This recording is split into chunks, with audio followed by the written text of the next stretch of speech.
So I am in charge of teaching to you 12 hours of this course which is called Climate Change and Architecture for Health. I'm not sure if you already started with the other teacher, Professor Capolongo. Basically, we are split 12 plus 12 hours, and I am teaching the climate change part, and he's teaching the architecture part. And the purpose is to give you some knowledge on a topic that is extremely relevant today. It's gaining a lot of traction at the international level, and it's the role of the global environment, including then the natural environment and the built environment, the role of the global environment on global health. As I said, it is gaining a lot of traction because you know why. Sustainability is becoming an interesting opportunity. I don't want to call it a problem because, you know, if we want to work for the better, we have to transform problems into opportunities. So sustainability is becoming an interesting opportunity. And sustainability means that we have to regulate the interaction between humans and the environment in the best way. And these are strictly connected, environment and humans. There are feedbacks. Feedbacks means that there are two ways of relationship. The humans are affecting the environment, are impacting the environment, are modifying the environment. And in turn, the environment is modifying, is impacting and modifying the human setting up. And therefore, to better understand this coupled relationship helps us in make better planning, and in particular for what concerns health is important that we try to better understand the interaction between the natural environment, ecosystem, and health. I have been just informed that actually next year you will have the opportunity to get another elective. I'm not sure whether it is compulsory for everybody or you have opportunity to choose, but in any case there is another elective which is called Ecosystems for Global Health, which is in a way intersecting with this course on climate change and architecture and health, and therefore we are agreeing how to better integrate our paths in order to avoid any overlap. So for this reason, my teaching this year will be a little bit different from my program for the past year. So basically, you may see some subtle differences, tiny differences between what I will teach and what is reported in the study plan. I'm sorry that we didn't modify it earlier, and we will modify it the next year. But as I said, I have been informed a couple of weeks ago.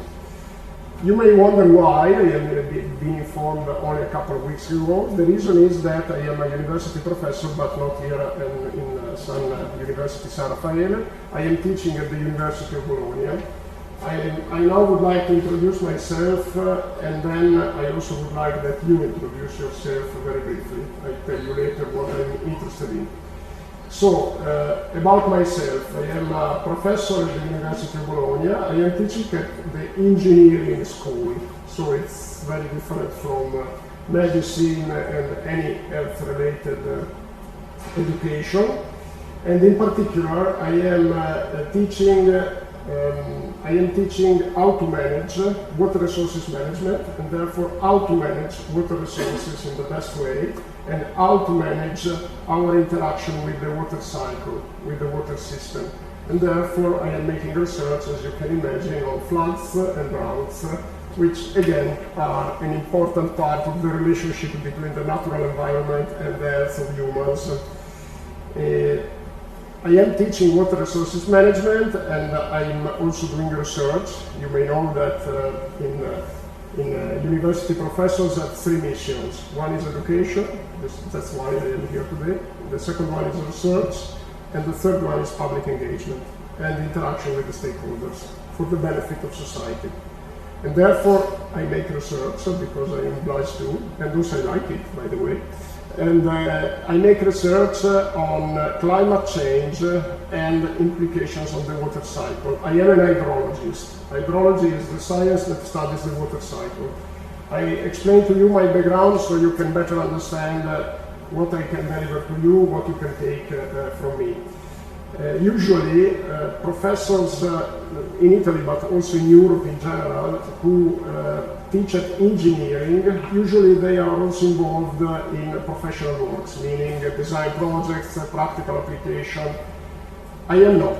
I am involved in some consultancy, which means also sometimes elaborate design project, but only for the university. So when the university is committed by a public administration to study how to better manage the impact of climate change on local, for instance, healthcare system, then I make these consultancy activities, but only through the university. I'm not a professional, just so you know what I can deliver to you.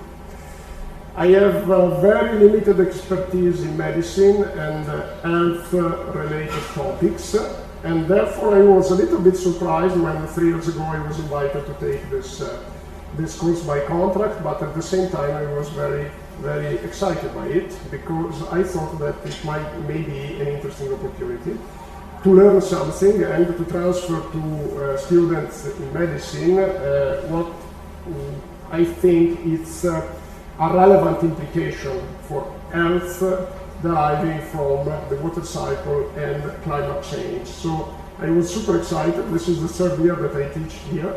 And I must say that the first 2 years, the experience has been very nice. This year looks better, because in the past I had 4 or 5 students. Today I see you are supposed to be 19. I see only 18 only 18 are present, not only, because almost all are present, and therefore I look forward to this new experience. Before I move forward and I explain to you how we will structure our interaction, can I please ask you if you can just state your name and where are you from, and what is the reason why, very briefly, you are interested in this degree program. Very briefly, just 20 seconds each. So I start from you. Okay, I'm Lisa. Yeah? I'm from Italy, Croatia. And I chose this course simply because I was curious about it and it was really different from medicine. Okay, very good. I'm Letizia from Italy, from Vienna, and I chose this course because it was very interesting and to learn more about it. Okay, good. Yeah. I'm Sofia from Italy, and I chose this course to view health from a different perspective. Okay, good. And what about you? I'm Isabel. I'm from Torino, and as well as the other things I said, I chose this course to be able to take a look at medicine from a different perspective. Okay, very good. And what about you? I'm Virginia from Italy, and yes, I chose this course simply near my university. Okay, maybe I'll start from you. Hi, I'm Elizabeth. I'm from Manhattan, and I chose this course because I think it's going to be very interesting, and especially climate change is such a big input of it. So I think it is only something perfect to be educated on this topic. Okay, good. I'm Celeste Angelo, and I chose this course because I think it's very different from what we study, but also it's very relevant, so it's important to know about this. Okay, good. Hi, I'm Angelica. I'm from Venice, and as my peers said, I chose this topic because I think it's related somehow to medicine, but allows us to see it from a different perspective from what we see in class every day. Okay, good. I'm Camilla. I'm from Torino, and I chose this course because I think it's really interesting, all the topics, and because it's something different from what we see. Okay. Hi, I'm Emir from Turkey. I chose this course because I want to learn more about economics, health economics. Okay. General class. Very good. Hi, I'm Francesco. I'm from Brussels, and I chose this course also to diversify as well. Okay, good. Yeah. Hi, I'm from Germany also. I took this course to have more social perspective to medicine in social science. Okay, good. Hi, I'm Nijam Punda. Like my colleague said, I'm teaching schools to see medicine with a broader view. Okay. I am Ludo, I'm from Gujarat, and we are also want to study medicine from a different point of view. Okay. I'm Skip. I'm from Detroit, and I chose to school these first for young engineering things. Okay, good. And yeah, like to. Hi, I'm Jihan. I'm from France, and I chose this course because I'm really interested in probably something outside to Okay. Yes. I'm Alessandro from Italy, and I would say, like everyone said, we study so much medicine, like subjects related to medicine, this really different, like different, still linked to medicine in some way, but different perspective, which I really like. Okay, very good. Yeah. I'm Tiara, I'm from Rome, and I was interested in this course because I've always been interested in international relations as like United Nations and like joint conferences over the years also involving United Nations and stuff. So I was always interested in that and medicine course. That's what I chose to study in my degree. So this kind of few classes with them, it was really interesting. Okay, perfect. Yeah. What about you? I'm Alicia at Sicily, and I think I chose this because I've always been interested in these kinds of topics, but even in high school, choosing medicine, I wasn't able to really go in depth, and I like that was given an opportunity to one, go in depth, but to also discuss with other people who have different points of views than maybe I do, so the social aspect of the class in general also. Okay. Okay, perfect. So this is interesting, and I think I will not focus much on economics. Some of you mentioned economics, but I try to get this input because I also try to adjust what I'm teaching to what the students say. And yeah, this may be an interesting opportunity to introduce some consideration also on the economic implications of climate change. You know, climate, economy, and health are tightly related.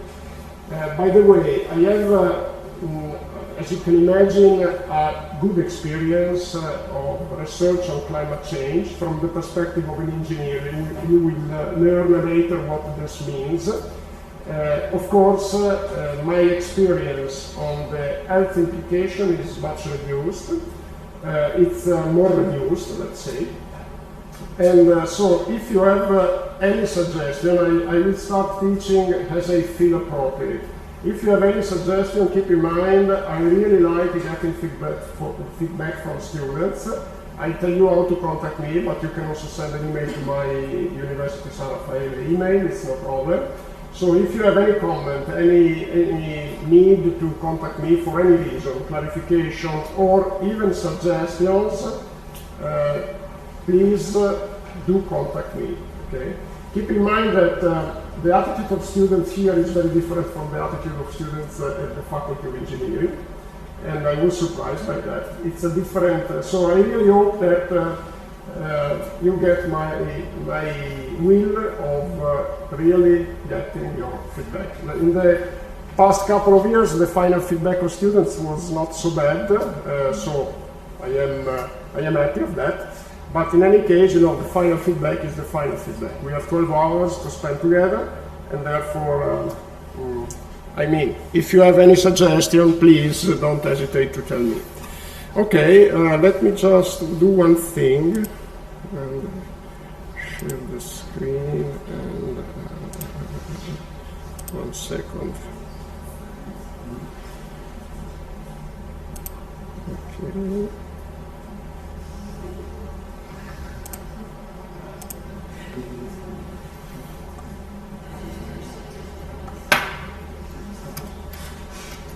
I think, okay. I'm opening a web page because much of my teaching material is on the web. Let's see if I can succeed. And let's see.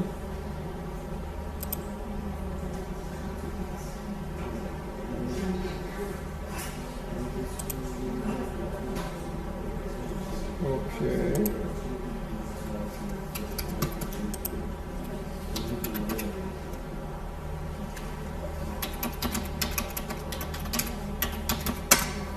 Okay.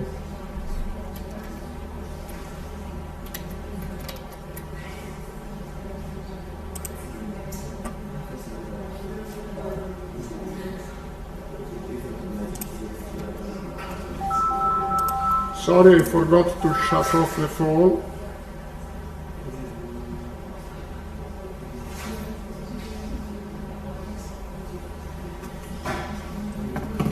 Good.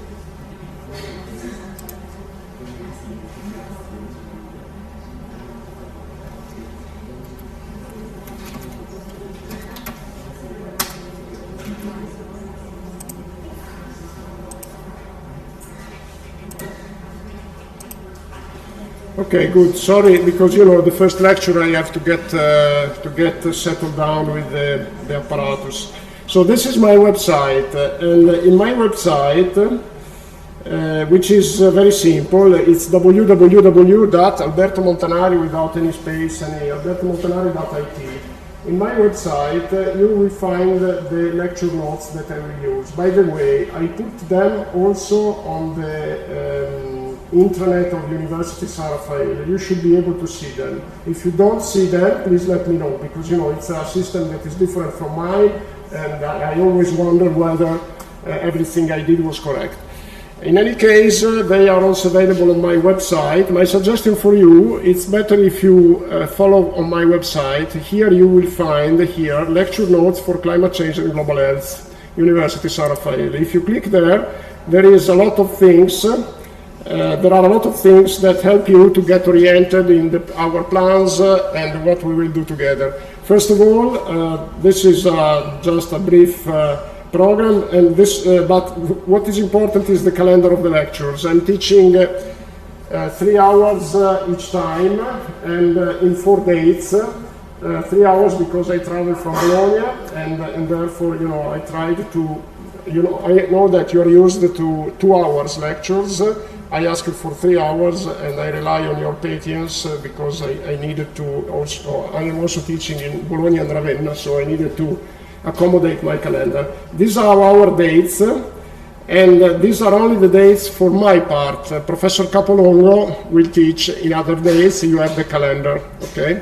And these are the dates that are reported on the official timetable of the University San Raffaele. So next time we will see each other in 2 weeks from now, 3 weeks from now, and then November 13 and November 27.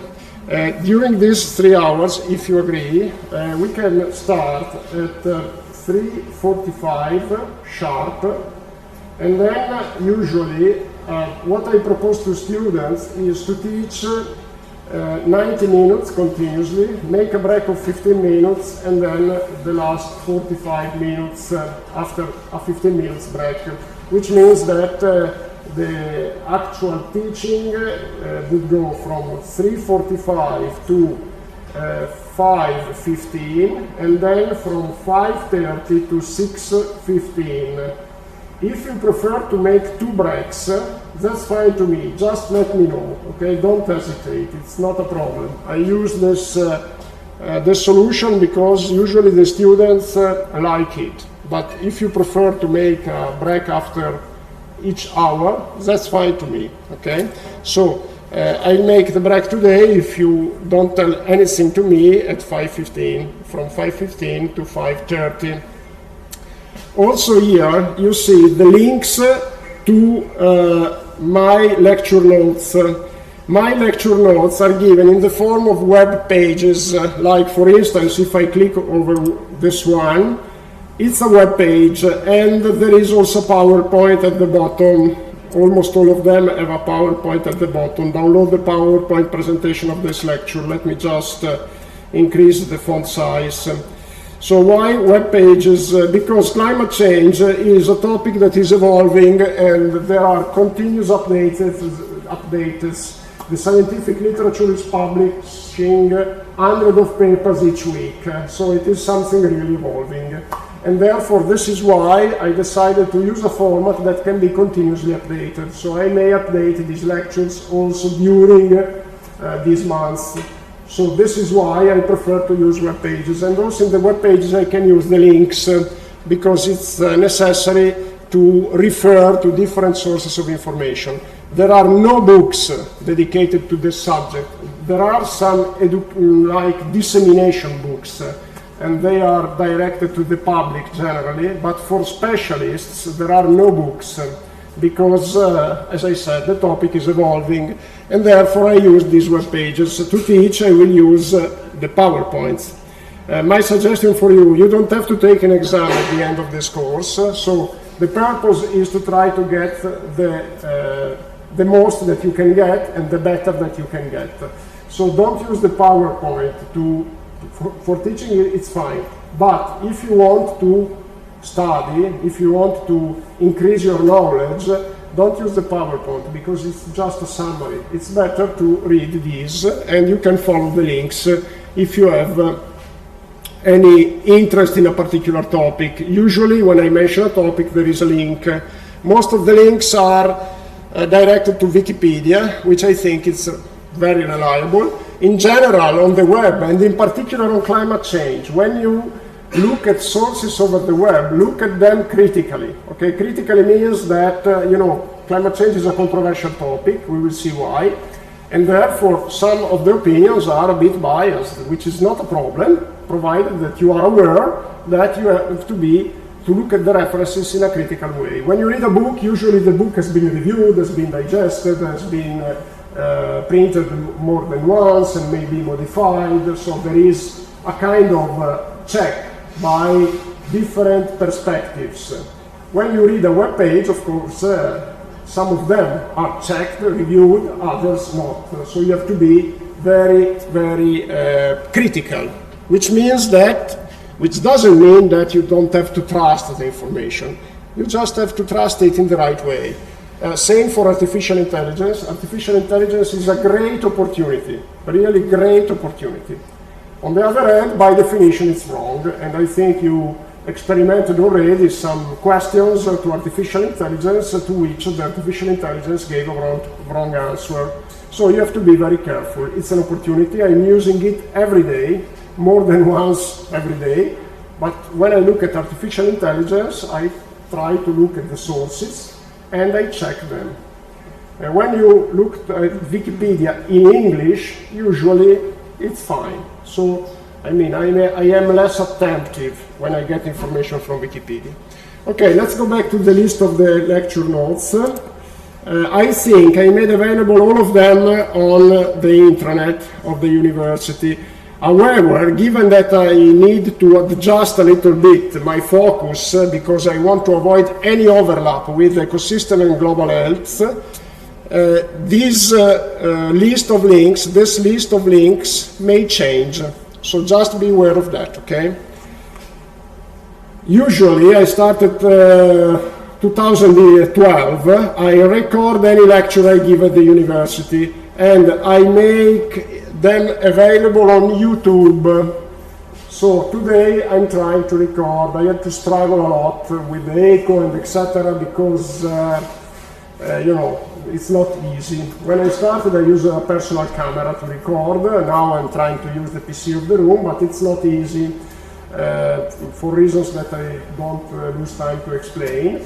So I hope that today I am successful, but in any case, just be aware that my aim is to make the videos available, and it's a useful reference for me first of all, because so next time I look at the video and check if I missed something, may be useful also for you. It's on YouTube. The reason why it's on YouTube and not the internet is that I am a fan of open education, open everything, open data, and of course on YouTube they are accessible to everybody.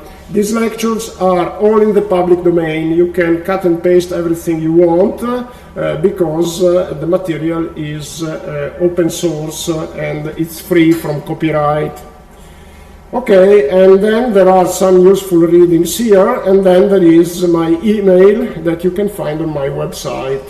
So I think I am ready to start. I think I said everything I had to say. Do you have any question before I start with the first lecture? No? Great. Thank you. I like questions from students, a lot. Okay, so if you really want to please me, okay, you may say that you don't care about pleasing me, but if you want to please me, just ask questions. So I click on the first link, introduction. Very good. This is a sequence of slides. Okay. So first of all, what is my plan today? This is the outline of today's lecture, a reciprocal introduction already completed. I want to explain why climate change is relevant to health. You already have an understanding of that, but I want to be very clear. And I want to define rigorously what we mean with climate change, because there are several interpretations. Be prepared, I'll ask you a question. What is, in your opinion, climate change? How will you define it? Think of it. Okay, later on I will ask you. You are not obliged to provide an answer, but I would be very interested. And then why climate change is a global problem and who is responsible for it. Okay. I also want to discuss, to present to you some numbers, because it's important that you get an idea. So how much the temperature increased at the global level. It's important to have an idea. 1 degree, 10 degrees, 0.1 degrees global temperature, and the temperature in Milan, how much is increased from the pre-industrial time, 0.1 degrees, 1 degree, 10 degrees. It's very important to get an idea. If you want to become a specialist, numbers are very important. Imagine if you talk to people, if you go to a talk show at the TV, and you talk about climate change and health, the numbers are important. So I present some numbers. What are the main adverse consequences of climate change? How institutions and stakeholders are studying climate change and trying to mitigate the risk associated to climate change, the economic impact of climate change, a few numbers, and what is science of climate change and its uncertainty. This is my plan for today. If I don't finish today, I will finish in the first half hour of next lecture. Whenever you have questions, ask me, okay? Very good. I want to give a first relevant example. This is an illness. Do you know already, did you hear about schistosomiasis already? Probably not. Okay. I think that next year in Ecosystem and Global Health, Professor Marino Gatto will talk of it. So I don't want to give a lot of information, but I think it's a relevant example. What is schistosomiasis? And first of all, my pronunciation of the medical terms may be not perfect. If you realize it's not perfect, if you tell me, please, I appreciate it a lot, because when I go to conferences, I don't speak about medicine or health. Okay? I speak about climate, I speak about hydrology, but these terms, to me, you know, I spent a lot of time on Google pronunciation to try to. Schistosomiasis, I think it's correct, because I practiced a lot. Okay, what is schistosomiasis? It's also called snail fever, bilharzia, and Katayama fever. It's a neglected tropical disease. What is a neglected tropical disease? Neglected refers to the status of people. There are many diseases in the tropics that are affecting a lot of people, but these people are a bit neglected, and therefore also the diseases are a bit neglected. So what is a neglected tropical disease? It's a diverse group of illnesses, so not only schistosomiasis, there are many others, caused by a variety of pathogens, including viruses, bacteria, parasites, fungi, and the toxins, with a devastating impact on health, in particular because, you know, the healthcare system in some of these countries is not so good. So these diseases are in fact mainly prevalent among impoverished communities with few resources. Typically we say low GDP countries. GDP is gross domestic product. And once we said developing countries is not nice. Better to say low GDP. Italy is not a country with a low GDP, but not far from that. Anyway, it's mainly prevalent in these low GDP countries, And the number of infected people is about 1 billion. Of course, to estimate the number is not easy, but the order of magnitude is 1 billion of people. So it's like more than 1/10 of the global population. And the number of people who need prevention for it, like cures, preventive cures, it's about 1.5 billion. So it's these diseases are really well spread. So, in particular, schistosomiasis is caused by a parasitic flatworm, and is called schizostoma, this worm. And it's a worm that gets into our body, and it gets into our body. We will see why, we will see how. Basically, essentially for bathing in water that is affected by the parasites.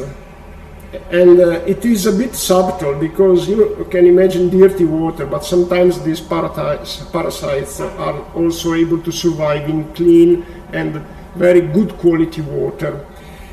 The illness affects both humans and animals, and it affects the urinary tract or the intestine.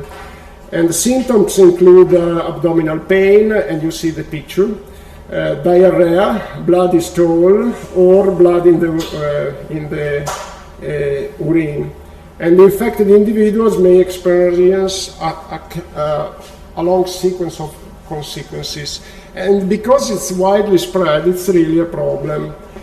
So let me just explain how it is transferred from individuals to individuals. Basically, the adult male carries the female, and these adult males sexually reproduce in their mammalian host, so in the human body, for instance, or in the body of animals, of mammals. The eggs are released from the definitive host through the urine, through defecation or urination, and the eggs then get into larval stage called miracidium, and seek out to penetrate an intermediate host, typically snails. And you see in the figure here D, with the letter D, the snails. So basically the eggs then get into the snails, and then the successful miracidium develop into within the snail host, and a second free-swimming larval stage called cercaria is released from the snail host and seeks out to a suitable host, human host or mammalian host, to penetrate. So basically, people bath, go into the water. In the water there are the snails. Snails basically contain the eggs and then release the larval stages, and the larval stages then penetrate into the human body.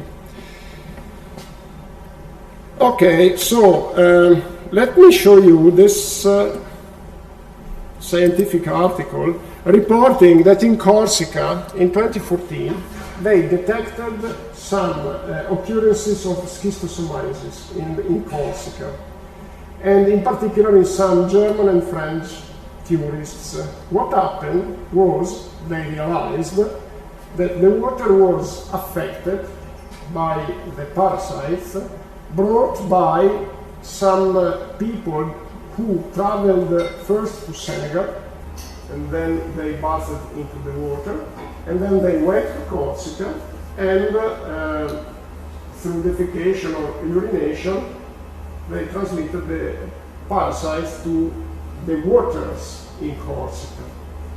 And it was the first time. It never happened. We never noticed schistosomiasis at so high latitude. And the reason is that usually these parasites, under a very cold winter, they die. So the cold temperatures cause the death of the parasites, What happened in Corsica was that the next year, 2015, they had only a few cases, and also in 2016, few cases. So basically, the number of cases went down. And then in 2017, from 2017, no cases, because they had a very cold winter. So what's the problem? The problem is that we know that climate change is causing an increase of temperature, and therefore this disease may spread at higher latitudes, not only in the tropics, but through the traveling of tourists, or anyway people carrying the parasites by traveling. It can get spread in countries where it was not before, and the reason is, okay, increase of traveling, and then the increase in temperature. So if during the winter you don't have very rigid temperature, then the parasites may survive. So this is a clear example of how climate change may have an impact and favor the widespread diffusion of a very concerning disease. It can be cured, but you need very continuous medical treatment. In the tropics, it's a problem because there are several people affected and they don't have enough medical treatments.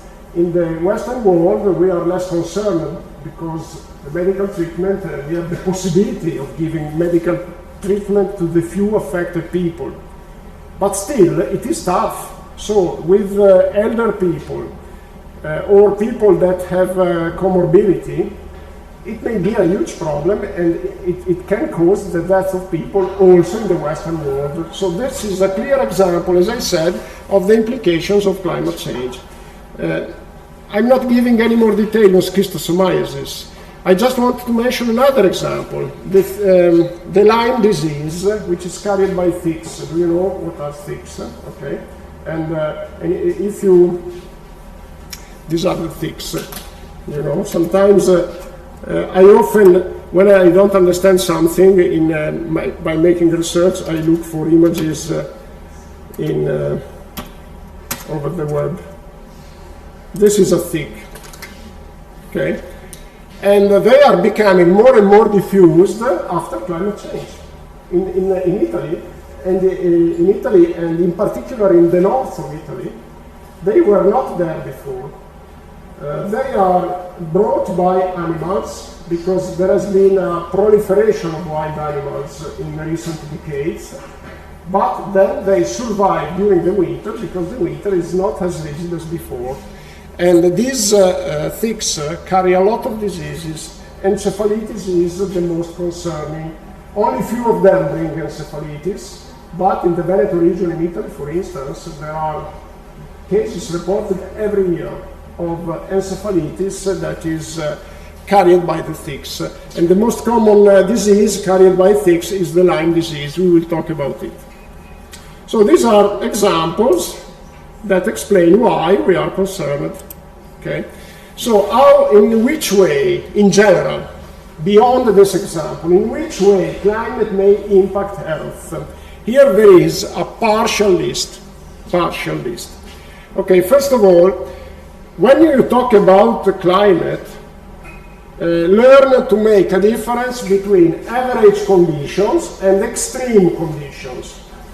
So average condition, for instance, is annual rainfall in Milan. Annual rainfall, I mean the total amount of rainfall falling in Milan in 1 year. By the way, do you have an idea of annual rainfall in Italy? Think about it. I'll ask you later. Okay? And it's important to have numbers in mind. So this is a classic average condition. Annual rainfall refers to 1 year. It's a long term. Okay? It's a long-term period. Extremes are, for instance, the floods. So situations that don't occur every year, don't occur every day. They may occur like once in 100 years, on average. And these are the extremes. So when you listen people talking about climate change, what is changing? So this is a question that you should ask yourself. What is changing? The average or the extreme? It's a different story. Okay? So this is why here they divide in changes in average conditions and change in extreme conditions in making this classification. You see that if we refer to changes in average climate conditions, usually we refer to these three variables. Temperature, precipitation. Precipitation includes rainfall and snowfall. So, temperature, precipitation, and humidity. Why humidity? Because humidity for the ecosystems is extremely important. Humidity in the air, humidity in the soil, and also for health is extremely important. Okay, so a change in these variables, temperature, precipitation, humidity, there are other variables that may change. We will talk about them later, but let's consider these three for now. They may cause an increase in human-animal vector interaction. Okay? Vector means, something connecting human and animals. So there might be a shift in the range of the interactions, so the interactions increase. There might be changes in seasonality, and there might be habitat loss or habitat increase in some of the cases. And there are also social factors affecting the relationship between climate change and global health, human health. And the social factors are travel and migration, the tourists traveling in Senegal and then in Corsica, migration, of course, urbanization, Professor Capolongo, I think we talk about it, and reduced food and water security. Security means both the quality of water and food, but also the quantity, because climate change may reduce available water volumes and food volumes, or may increase them. And then this can cause emerging novel diseases. With novel, we mean diseases that in that location were not there beforehand.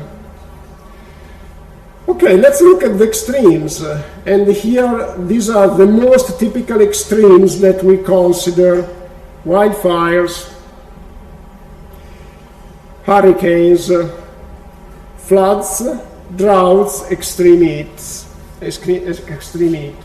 I would also add extreme wind storms are relevant. So basically they cause disruptions. These extremes, these extreme events, they cause disruptions and also caused trauma, both mental and physical trauma. So disruption in the food and water supplies, disruption in supply chains, disruption in the economic system. It's clear, because when an extreme occurs, you have to redirect economic resources to recover, and therefore there is a disruption of the economic system. And double burdens may be hospital and clinic capacity, cooling center closures, evacuation center capacity, and then the result is an increase of health problems and also an increase in health disparities, which is another matter of huge concern, because remember that the usual reaction when people are affected by emergencies is to care about themselves. But actually, when we talk about climate, it's a global effort that must be activated. I mean, individuals or small communities or even a country cannot do anything by itself. We need international cooperation, even for actions at the local level. I mean, when we got earthquakes, huge earthquakes in Italy, earthquakes are not affected by climate change, it's just an example. But when we got huge earthquakes or huge floods caused by climate change, And we got some economic support from the European community in order to recover. And also from COVID-19, you know, the national plan for resilience and reconstruction, for resilience and recovery, was financed by the European Union. And therefore, it's extremely important that we care about disparities, because disparities means that cooperation becomes much more difficult. You know, countries can cooperate well if they are working together, and working together means that they are more or less at the same level in equipment, in resources. There might be differences, but not really a disparity. Otherwise, to try to cooperate is extremely difficult. It's extremely difficult. There is a lack of trust in the mutual cooperation. There is lack of willingness from the rich countries to cooperate. And this, at the end of the story, becomes a joint problem. Okay. Okay. Let's move forward. And now let's start talking about climate change. So, and let me start from introducing the climate health economy nexus. This has been introduced, the concept of this nexus has been introduced during the last COP conferences, COP conferences. You know what is a nexus? A nexus means that these three elements are interconnected with any possible link, and the links are two-way links. So there is an impact and a feedback. The travel is in both ways. So let's try to better understand why these are connected. It is quite, easy, and it is quite obvious. Climate drives the water cycle and associated life cycles of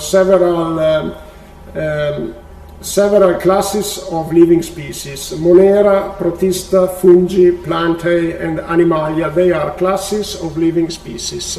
For instance, Monera include the bacteria, and more than the bacteria. So basically, every form of life is influenced by water, we all know it, and then if the water cycle is influenced by climate change, there is a direct relationship between climate change and it. Changes in climate imply impact on the living conditions, and therefore health. The impact, and please keep it in mind, the impact can be positive or negative, depending on the state of the affected system, dependent on the ecosystems and the conditions of equilibrium. This is important to be kept into account, because if we want to transform a problem in an opportunity, we also have to consider the benefits that the problem brings along with the downsides. Climate change, of course, brings also benefits. But there is, in the media, a prevailing message that focuses only on the negative effects of climate change. This is not a good thing, because it doesn't stimulate the discussion, it doesn't stimulate, it undermines the idea of a collective effort. An excess of alarmism, it has been proved in several branches of society. An excess of alarmism is not productive. What is productive is a balanced view, which evaluates benefits, evaluates negative consequences, and delivers a message that becomes credible. If a message is excessively pessimist, excessively focusing on disaster, becomes less credible. And when the message of the scientific community, of the experts like you are becoming, becomes less credible, it's a big problem, because we need the public to trust the science, to trust the medical doctors, to trust what the medicine and the science in general proposes. Otherwise, how can we stimulate a collective effort? And you understand what are instead the implication of a decrease of the public trust in the politics, public trust in the economy, public trust in the market, in the science of medicine, in medical doctors. You know what are the problems. They are big problems. And therefore we have to avoid these messages that are focusing only on disasters. I heard a colleague once saying, if we don't predict disasters, the politics will never listen to us. And my reply would be, no, you are wrong. If you only talk about disaster, then the politics will not listen to you. If you provide an objective view, of course, the view has to be objective. It's the role of science, it's the role of the specialists. They have to deliver an objective message. So if there are benefits, let's recognize them. I will come back on this concept later on. Another important thing, the impact of climate change. So first, let me say, climate change is varying, is not the same everywhere. It manifests itself in different ways. This is the first concept. So we shouldn't say just the temperature is increasing. Yes, that's true. In most of the countries, there are some places in the globe where the temperature is increasing less. So the temperature increase is not the same everywhere. In some of the places it's not concerning. In other places it is indeed a concern. And the impact is not the same, because if a disaster occurs in a context where the healthcare system is well organized, is efficient, whatever, the impact can be mitigated. If the healthcare system is not well organized, it's a problem. Let me give you an example. You remember the flood in 2021 in Germany, I think about 140 people killed. One of the problems they experienced was that they had a blackout in the hospitals, because they were not expecting such a huge flood. Absolutely. And therefore the flood interrupted the normal electrical lines, and this is fine. They were prepared with autonomous generators, but the autonomous generators were reached by water. And then they couldn't evacuate the patients because the lifts were not working, the lifts. This was a big problem. They were really not prepared. And Germany, they have a very good healthcare system. So you see that it's important to try to predict what may occur. It's important not to be surprised. This is a problem with the recent disasters, that they got people, even in the Western world, by surprise. They were not expecting it. Look at Valencia last year. They were really taken by surprise. And it's important to understand why, because you can't say that this was really unexpected. They had a similar flood, I think, like 60 years ago, but they forgot it. So you see the implications of from a scientific point of view and from a social point of view, and you see in which way the role of science is important in order to help people to remind. Okay, good. Let's start focusing on the peculiar behavior of the local context. And when I talk about local context, I mean resilience and adaptation. I think you know what is resilience. It's the capacity to recover after a shock. And it's extremely important to be resilient against a natural disaster, economic resources, policy setting, welfare, public services, climate, and natural resources. Okay, this list, don't read it. Don't read it. In 2023, the COP28, the conference of the United Nations, focusing on climate change, for the first time delivered 15 policy recommendations for the climate health nexus. And these recommendations are a bit, obvious, most of them. Some of them not, just don't read them now, we don't discuss them now because it's very long, but I want to focus your attention on some of them. And I recommend you to have a look, and there is also, you can find also the reference if you are interested. What they deliver here is a series of suggestions which, in my opinion, are a bit obvious and not very technical. So if you say something like expand existing health systems, I mean, what does this mean? Should I put resources on the health system, but most of the countries in Europe don't have, in the current situation, they need to put resources on the military staff. They don't have resources for their system. So what does this mean? Or they say, consider the complete development cycle of a child. Again, what does this mean? I mean, we should always consider the complete development cycle of a child. And another thing is empower and involve all stakeholders, develop participatory solutions. This is indeed, I really believe in it.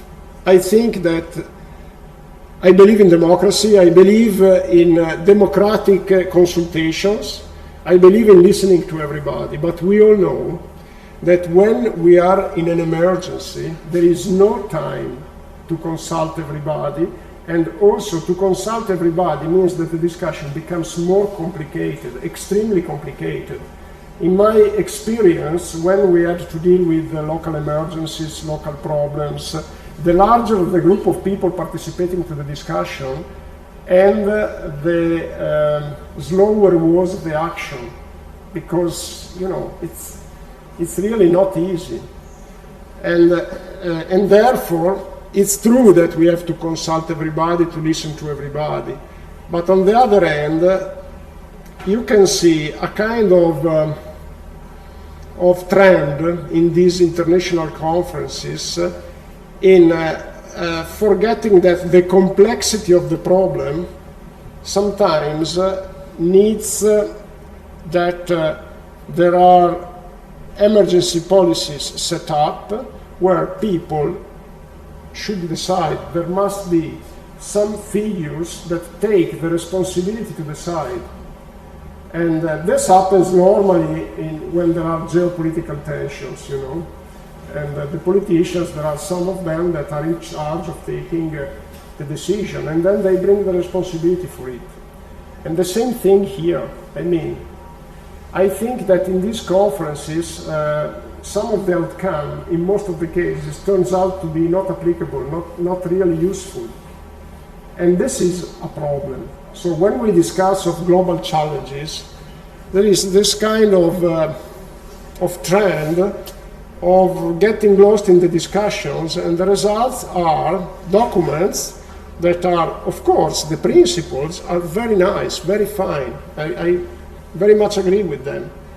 But from a technical point of view, from an operational point of view, we are a bit losing our capacity of making a change in our relationship with the environment. So it's almost from 1972, it's 50 years that we are discussing of sustainability. And it's 30 years that we are discussing of decarbonization. Okay, we got some results, but the target is still very far away. And I think the problem is that sometimes the discussion was not effective. Okay, but let's start giving some numbers and talking about climate. Two graphs here. First of all, this is from Our World in Data, and I'm not sure if you know this website. To me, it's great because it delivers a lot of open data, which are easy to download, because the problem with the open data and the problem with big data sometimes is that the amount of information is so huge that you can't use it. I will give you also some examples of how to download the data from these big databases. I mean, supercomputers now are producing, with digital twins of the Earth system, they are producing a lot of information, a lot of numbers, and the problem is how to use it. Our world in data is very easy. Let me just open a window and let's go to see what is there. And there are other repositories that are providing open source data. This one, I think it is interesting because, as I said, it's user-friendly. And if you look at the topic, browse by topic, there is a section dedicated on health. So what's here? Global health, causes of death, child mortality, burden of disease, life expectancy. So let's see life expectancy, for instance. Let me see if, yeah. And here you see different countries. Let me expand it. Different countries with the life expectancy from 1770 to today. And you can select the countries. So if you want only Europe, you see only Europe. Now I have Europe and Africa. Look at the difference in life expectancy. It's a huge difference. It's 15 years today. In the past it was, you see the disparity increasing. In the past there was smaller difference, disparity increasing. And here you can select and you can get the numbers. You can get the numbers by moving over the graph, and you can get the numbers from a table. And here there is the table, and you get here for each country, you get the data that you need. So if you look at our world in data, and you look for global warming, this is a graph that I downloaded in 2022, so it doesn't include the past 3 years, the last 3 years. And you see the global, the monthly temperature anomaly. This is monthly data, global level. Monthly means that you take the measurement of temperature in a place several times in a day, and then at the end of the month you take the average of the mean value. And global average means that from the different locations you compute an average, and the average is weighted in some way, because of course in some locations you may have more measurements and in other locations less. For instance, in the southern hemisphere there are less recording stations than in the northern hemisphere, and therefore the average has to be weighted. So basically keep in mind that during time the number of stations increased a lot, and therefore the weighting has changed, and therefore this is a common problem. When you compare data recorded in the far past with the data recorded today, there might be some systematic difference, but I mean this is really double checked and a lot, because this is an important indicator. Anomaly means that over the whole period of observation they get a reference period on which they compute the average, and here it looks like, I don't remember what is precisely the reference period, it looks like around from 1940 to 1970, and they adjust, they subtract the average computed from 1940 to 1970 from all the data.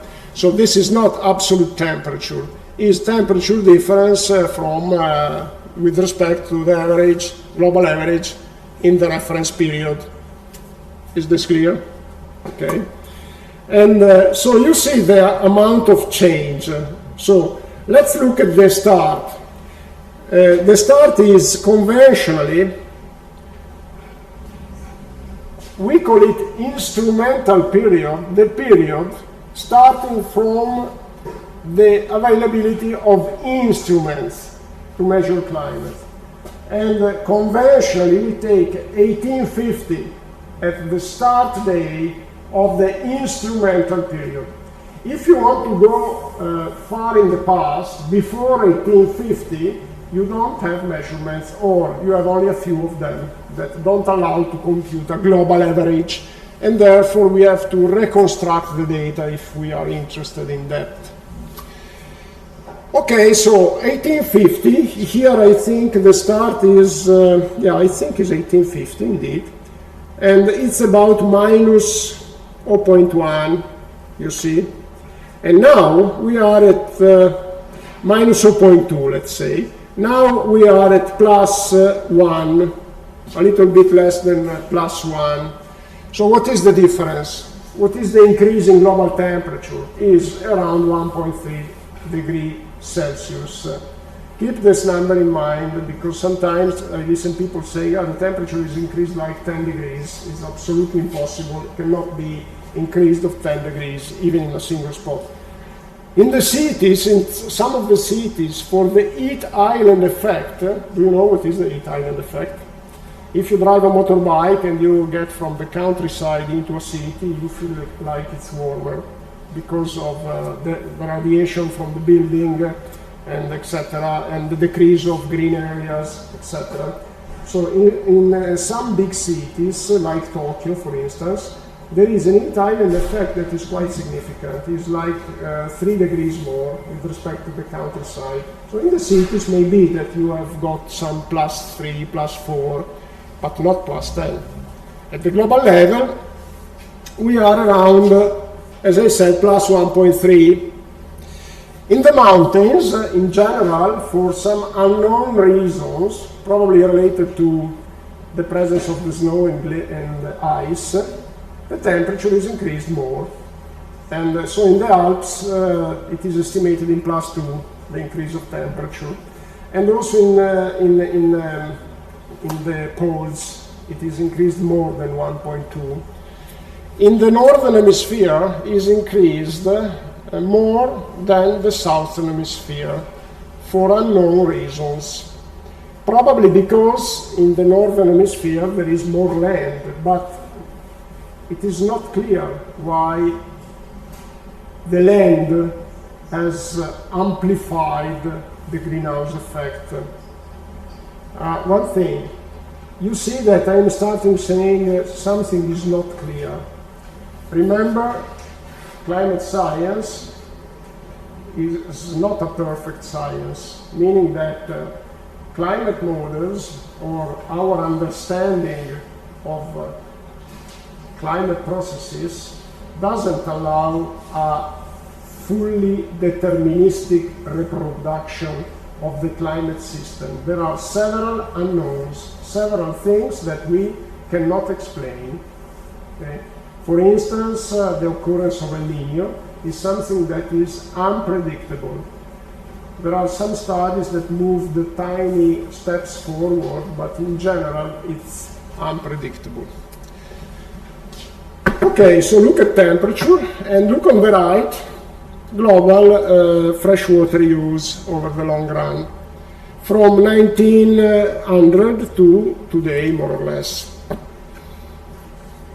And if you look at our world in data, at the trend in the global population, what you find is that around 1950, the global population was 2 billion.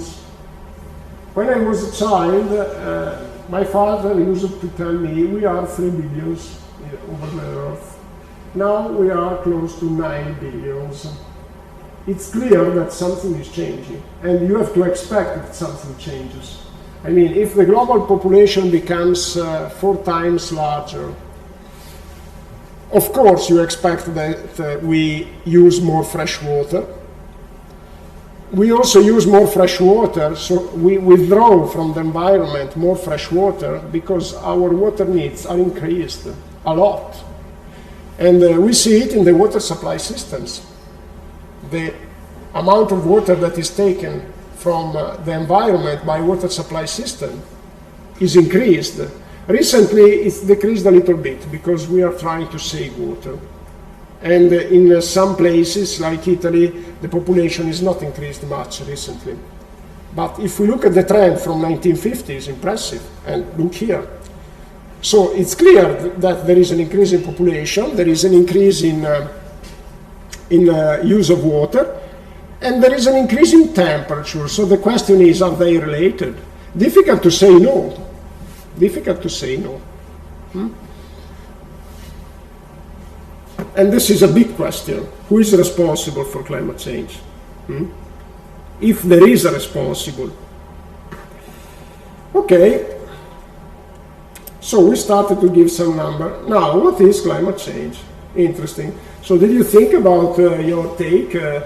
How would you define climate change? There is someone that dares to give an answer to the question. Here you see some options that I put there, and this is interactive, so you can play with it and try to click on the option. But don't look only at these. Of course, here there is one that is correct, but you can also provide a different answer if you like, based on your ideas.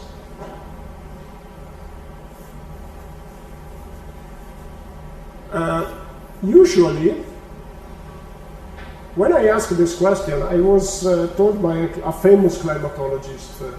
He told me, ask your students to define climate change and to define what is the cause of climate change, to give their opinion. And therefore I am reporting these two questions in this slide and later. Okay. I would say it's climate change is a long-term shift in the weather pattern. It's definitely something that is more long-term. It's not that, I don't know, one day it's colder and so you say it's climate change. And it's in weather patterns because it's more general than just temperature. It is a whole lot of factors. Yes, this is the correct answer. So first of all, we have to make a difference between weather and climate. So weather refers to the day-to-day conditions. Climate refers to statistics in the long term. So this is the definition of climate. Climate is, it's written there, okay? So here you have to put weather. Weather refers to the day-to-day state of the atmosphere, such as the combination of temperature, humidity, rainfall, wind, and other factors. Climate describes the weather of a place averaged over a period of time, often 30 years. This is what climatologists suggest. So this implies that when you say temperature is increased, that you should look at a window of at least 30 years. And also implies that implies the definition of climate change. Climate change, if you say change in climate, climate is expressed by statistics, long-term statistics. So climate change must be a change, so a shift in long term, meaning the average of weather patterns. Okay, so it's given by something changing, but in the long term and in terms of statistics. So indeed, it's not correct to say today is so cold, so hot. This is climate change. Not really, because you have to average. Okay, so keep in mind the difference between climate and weather, and keep in mind this period of time, 30 years. This is what climatologists suggest. In my opinion, it's a bit coarse, so a bit rough, to suggest a fixed length of the window, fixed 30 years for everything. Why? We will learn in a second why it shouldn't be fixed time. Okay?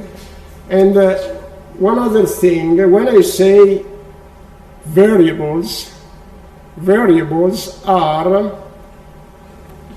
a translation into a real number. Very often it's a real number, can be also an integer variable, but very often it's a real number when we talk about climate. So a variable is a translation into a real number of a feature of the climate system, a state of the climate system. So temperature is a variable, but actually it's the state of the climate system that is warm or cold, and to quantify, to be able to make an analytical evaluation of the state, I translate the state into a number. Variables. And variables because the climate system is a dynamic system, is continuously changing, so it's a variable. A variable that is varying typically in space and time. So when you listen about variability, we will talk of variability in a second.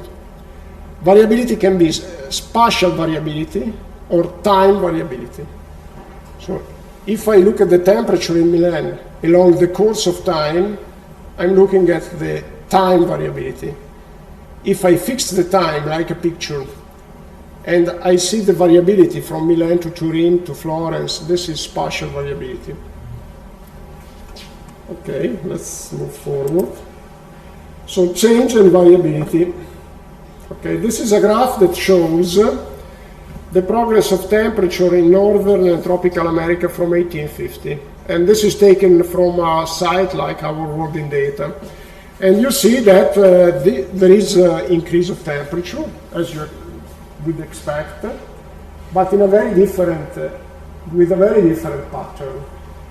In Northern America, it's more fluctuating, up and down, up and down, up and down. In Southern America, it's more stable. There is a trend, but you see the up and downs are more limited. The scale is the same. Let me check.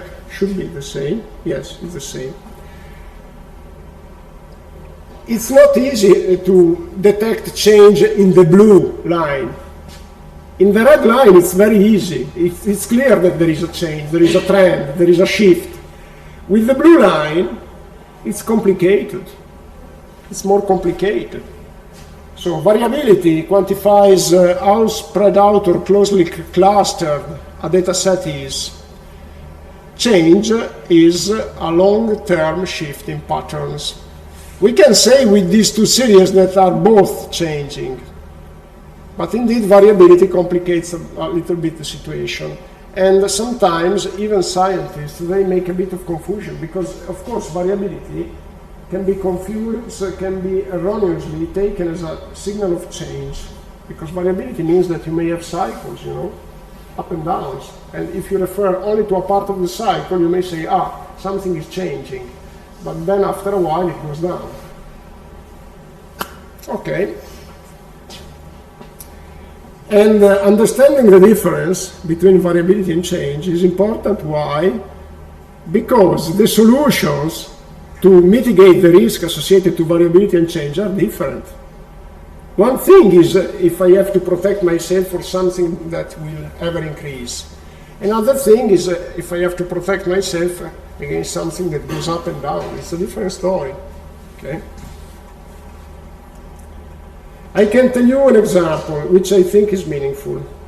In Australia, they had a long-term drought from 1999 to 2010, 11 years. 11 years with an average reduction of rainfall over the southern Australia. If I well remember, it was something like 11% less rainfall. 11% is a huge number, and they had to cope with it, and they assumed it was forever. It was lasting forever. And therefore they built a lot of desalination plants. They put a lot of resources on them. And then after 2010, they got a sequence of floods, and then they got a water-rich period. The desalination plants were abandoned because they didn't have the means to maintain them. Okay? So it's quite important, because if I get prepared for something that is transitional, the measures are different. Okay. So, who is responsible for climate change? And if I asked you, are you convinced that humans are responsible for it? For sure you would say, most of you would say yes. And, but a more interesting question is, why do you think that humans are responsible for climate change? This is interesting because it is not so easy to identify the answer. If you have any idea, it's nice to listen to you. Of course, one of these four is the correct one. And these 4 answers, I identified them based on a previous poll, not of the students here, but they were doctoral students in a PhD program called, it was a summer school for PhD students, actually, several PhD programs. And basically they gave these answers, but nobody gave the correct one. The correct one is the 4th. Climate models cannot explain current climate change unless anthropogenic forcing is introduced in terms of emissions. But it is not true that the global warming is occurring with unprecedented speed. We have paleo reconstructions showing that there were other periods with a very sharp increase or decrease of temperature. And we don't know why. We don't know why. We don't know many things that occurred about the Earth system, as I said. And of course, we cannot say, like some people, even some scientists say, they say, we all agree that humans are responsible, so it means that it must be true. Remember, science is not built with consensus. Absolutely. In fact, the history of science shows that sometimes humanity follow the consensus, which is different than following evidence. It's a different story. They followed the consensus and they made big mistakes. And so the answer is climate models cannot explain current climate change. But keep in mind that climate models are imprecise, and therefore you start understanding why climate change is a controversial topic. Because once again, the solutions depend on the drivers. So if the emissions are the drivers, then the solution is the reduction of the emission. If the driver is urbanization or the decrease of green areas in the urbanized zones, the solution is different. Of course, we have it's very likely that it's the greenhouse effect that caused climate change, and therefore it's very likely that emissions are one of the causes. But there is an increasing consensus that it's not only one single driver. It's a combination of things, and remember, usually disasters occur for a combination of forcings, and also lucky times sometimes occur for a combination of lucky situations. And therefore limiting, I am convinced, but this is the perspective of an engineer, I am convinced that focusing only on reduction of emission, concentrating our resources only on that target to be reached very quickly, may be a mistake. Okay, for sure, decarbonization is good for many reasons, also for the air quality. But the question is, with what priority and in what time? If we want to reach decarbonization by 2050, we need to put a lot of resources there. And these resources don't go in the healthcare system, don't go in other measures for adaptation, for improving the state of the societal system.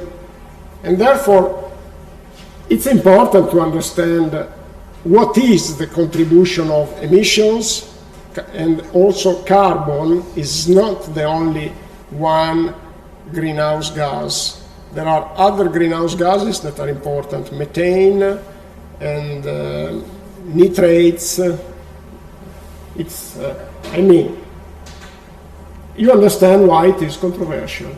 And if you look about anthropogenic influence on climate change over the web, you find a lot of references. On the other hand, we engineers and you as people involved in the healthcare system, we have to care about solving a problem.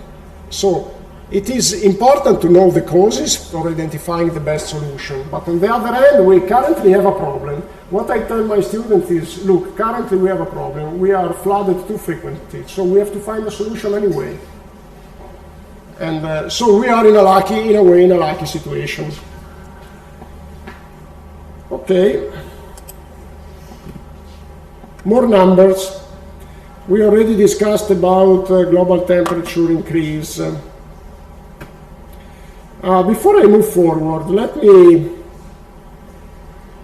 make the break now, okay? Because I feel like it has been already long, so let's take 15 minutes break. Okay? Thank you.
Okay, please take a seat.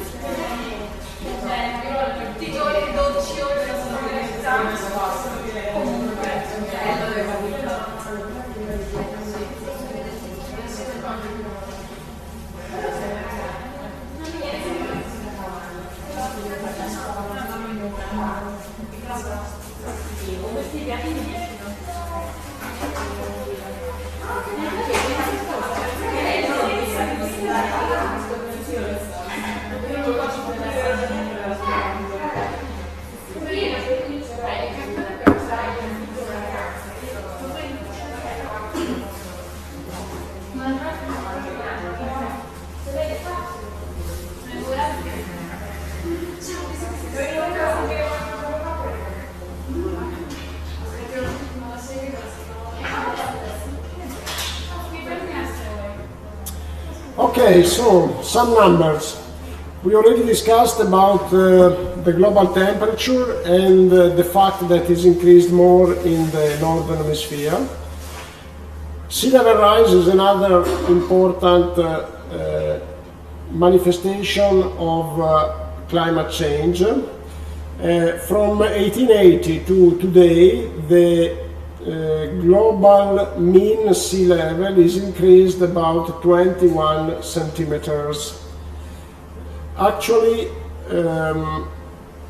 this increase has been spread along the whole period, so the sea level rise doesn't really follow the increase of temperature. Because if you look at the mean sea level, plots of mean sea level, there are many of them over the web, you would see that the increase follows a quite steady trend from 1850 to today, while temperature has a different pattern because it started increasing around 1990. In fact, the age of global warming is between 35 and 40 years, while the age of the increase in sea level is longer. Actually, we should consider one thing, that if you look at reconstruction of temperature that go back in the past much further than 1850, we realize, first of all, that the Earth system experienced glaciations, and just to give you an idea, during the last glaciation, which basically ended about 11,000 years ago, the sea level was about 120 meters lower than today. And then after the glaciation, we got into the Holocene, which is a period with a relatively stable temperature. So this is a long period after the glaciation where the temperature is relatively stable. But if you look at, if you zoom over this time window, 11,000 years, you see that there were ups and downs of the temperature. In particular, around 1200 after Christ, so it's just in correspondence of the Middle Age, we had a warm period. And if you open a Google window and you search for medieval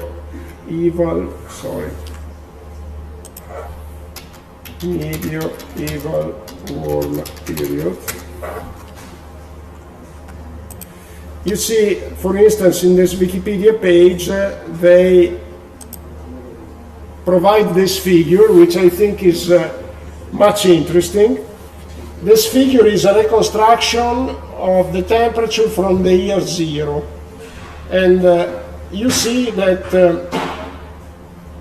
around 1200 we had a warm period, which was followed by the Little Ice Age. The Little Ice Age lasted from about 1450 to about, indeed, 1800.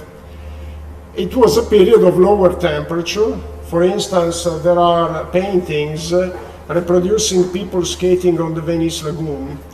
The temperature was quite lower, and also we have witnesses of people who observed the glaciers in the Apennines, which of course now disappeared. After 1850, temperature started to increase, and then there was the sharp increase in the past 30 years.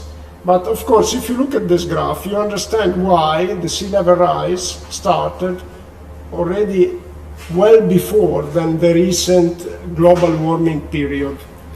And also, if you look at the retreat of glaciers, the retreat of glaciers started indeed around 1850. And of course, recently became dramatic, but just to let you know that there are also natural cycles in the climate, which of course contribute to fueling the discussion about the causes of global warming and climate change, which is quite understandable, because of course if in the past we had these climatic fluctuations, we wonder what could be the natural causes of this climatic fluctuation. Actually, it's something that we don't know. Some people postulate that it's the solar activity that is going up and down, maybe, but it's not proven for sure. And also there is one thing to be kept in mind. If you look at the progress of CO2 concentration, and let me open a graph which I think it is interesting. It's on my website, showing the progress of CO2 concentration going much further in the past with respect to what we discussed so far. Just 1 second. Okay, here it is. Look at this figure.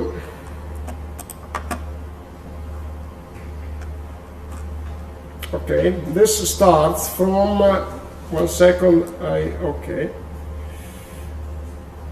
For the past 420,000 years, you see that in the upper graph the temperature variation. These are reconstructed temperature, so they have not been observed. We are talking about 420,000 years in the past.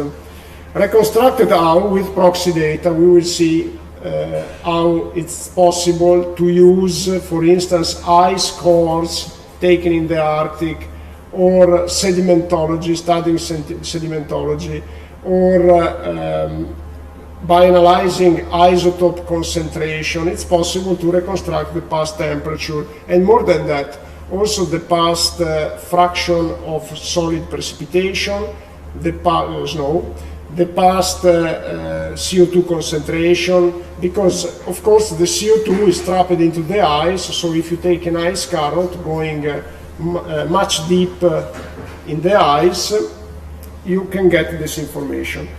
In the middle graph, you see the carbon dioxide concentration in the atmosphere. And what you can see is that there is an analogy of phase. There is synchronicity between temperature and CO2 emissions. Why? Because when the temperature increases, it causes also an increase of the temperature of the oceans, and warmer water means a release of CO2, a massive release of CO2 from the oceans in the atmosphere. So it's no surprise that when you have an increase of temperature, you have also an increase of CO2. And a relevant question is who drives the other, because of course it could be an external cause like human emissions, provoking the increase of temperature, and therefore an increase in CO2 concentration, greenhouse gases, increase of temperature, which then has a feedback from the ocean. It's a positive feedback. It increases even more the concentration of CO2. So the driver can be the temperature or can be the CO2. And of course, the driver may change in time. So in the past, maybe that was solar activity increasing the temperature that caused an increase in CO2. And now it can be, for instance, human emissions that increase the temperature, which again increases the CO2. So a relevant question is, who comes first? And actually there has been a lot of publications on to analyze this synchronicity of phases. However, scientists admit that in the past there could be a delay of CO2 with respect to temperature, which could have been reverted today. Actually, there have been a couple of very recent contributions, but very few, who demonstrated with a new statistical technique that indeed the temperature precedes the increase of CO2 also in the past 30 years. But the past 30 years is a time slice that is too short in order to derive a final conclusion. So, you see that indeed there is fuel for discussion and therefore controversy, because the implications are very, very relevant. You know, keep in mind that when we talk about climate, you may wonder why the implications are so relevant. Why people are not as much concerned about, for instance, water quality or fresh water availability. The reason is quite simple if you think of it. Because water is a local problem that needs to be solved with local solutions. Climate is a global problem which entails global solutions. Climate change mitigation is a global problem. And if only one country starts reducing CO2 emissions and the other countries don't reduce them, of course, it is ineffective. And therefore, you understand that there is a political strategy that must be involved. And therefore, given that the problem is global, given that the actions are global, also money that comes into play is very large, very large. And so you understand why climate change becomes more controversial with respect to, for instance, air pollution, or with respect to water problems, because air pollution is again a local problem, and also water quality is a local problem. Okay. Another interesting number is related to the global CO2 emissions that have raised from about 5 to about 35 billions of metric tons from 1940 to 2020. Think about the global population, and therefore that increased a lot. So it's probably more meaningful to look at the global CO2 emission per capita that increased about 2 times, 2 tons in 1940 and 4.5 tons in 2020 per capita. But you know, it's clear, if you think at the evolution of society, think at energy, our consumption of energy, it's clear that CO2 emissions have increased also for producing energy, which is quite understandable, quite clear. And also think to the fact that the concentration of CO2 in the atmosphere is measured. The global emissions are derived from budgets that are computed by introducing assumptions on, for instance, the relevance of human emissions with respect to ocean emissions. Of course, are much lower, the human emissions, but still they give a contribution. And therefore these estimates are affected by some uncertainty. I'm talking about uncertainty for a reason that I will discuss later. It's not about saying there is nothing true, there is nothing that we can say for sure.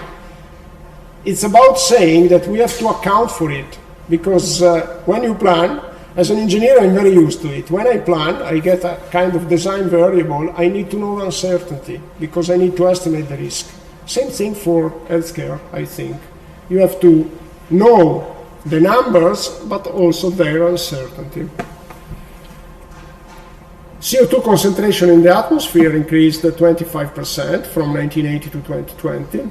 global economic losses from weather catastrophes, about 300 billions of US dollars in the same period, steadily increasing.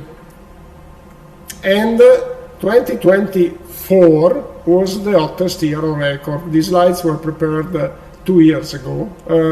2 years ago. And 2024 actually, 1 year ago, sorry. These slides were prepared 1 year ago, and the 2024 actually turned out to be hotter than 2023. On record from when? 1850. This is a video from an ASA which is interesting, and it shows. Ciao, sono Enrico Papi. Vuoi sapere quanto vale la tua auto? Vai su noicompriamoauto.it, inserisci i dati della tua auto e ricevi subito il prezzo di vendita, e per venderla. Okay, I couldn't shut it out. Anyway, there is a video that you can look at. I'm sorry, now I have to reopen it, about an ASA, and which explains the pattern of increase of global temperature. It is nice. I'm not reopening it because I don't want to repeat the experience, but it is nice because it shows the hot spots, the region of the world where temperature increased more. Okay, let me go back here again, and I think we are about here. Okay, good. Okay, so global warming is indeed one problem. Now let's look at the very quick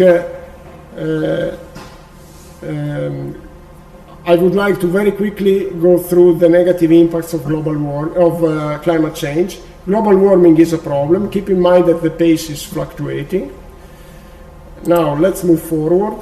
Weather extremes and climate models tell us that weather extreme may be exacerbated by global warming. An interesting question, what about the data? We have measurements, so what do the data say? They don't say the same thing.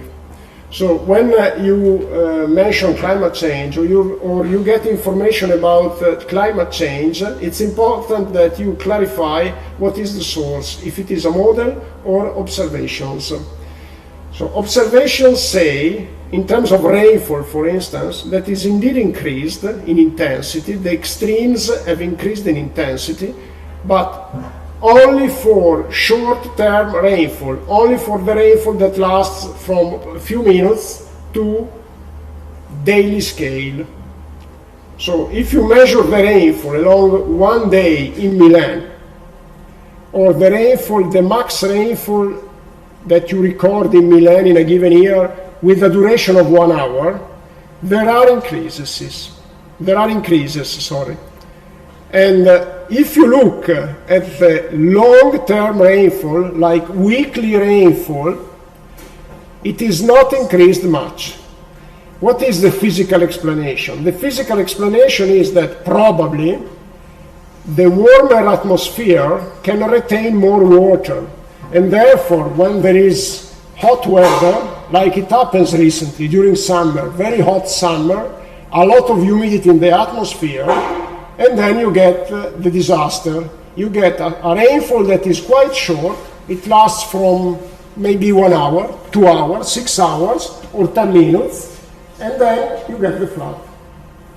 But if you look at the longer rainfall, we don't see big changes. The models say that rainfall increases over a longer duration. But remember, when we try with the models to reproduce what we have observed, we still fail. There is not a good correspondence, because models can be used to reconstruct the past climate. And we try to do that, but the correspondence is not very good. So what is the moral of the story? You have to look at different sources of information. What is your concern? You are a medical doctor that is concerned by the Lyme disease or the schistosomiasis. You are concerned about temperature. So if you want to make a prediction, what will be the future temperature, you have to get a lot of information, not only one model. The climatologists, indeed, they run a lot of models, different models, and they compare their output. When they agree, they think that the output is more reliable. When they disagree, it's less reliable. As an engineer, I'm also committed to work on the data. There is a difference between an engineer and, I would say, a medical doctor and a pure researcher. The medical doctor brings the responsibility for their action. The researcher usually doesn't bring the responsibility, so the researcher can accept the risk of mistakes, of making mistakes. A medical doctor or an engineer, they cannot accept a mistake, and therefore, because they are responsible for it, and therefore, what is the moral of the story? That it's your duty, it's your responsibility to look at several different sources of information. What is the implication of an increase? I think this is interesting for you. An increase of rainfall only up to a certain time scale. So what does this mean in terms of floods? If the increase is only for short duration rainfall, the implication is that the flooding occurs in small rivers, small basins. It doesn't occur over the Po River. Because the Po River, the floods over the Po River are caused by rainfall that lasts for 1 week. This is what we know. It can be demonstrated analytically. We need a long-term rainfall to cause a flood over the Po River. And this long rainfall has not changed significantly. Did you notice that the Po River, the last, it was not a flood, but it was, we got very close, was in 2000. And then after, in the past 25 years, the Po River didn't give any signal of concern.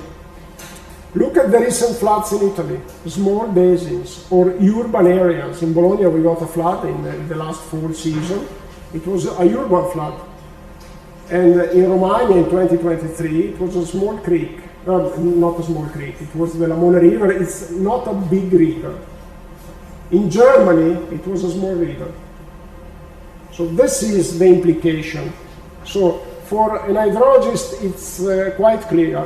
If we see an increase in hourly rainfall, we identify the size of the river that is threatened, that goes under risk. It's immediate.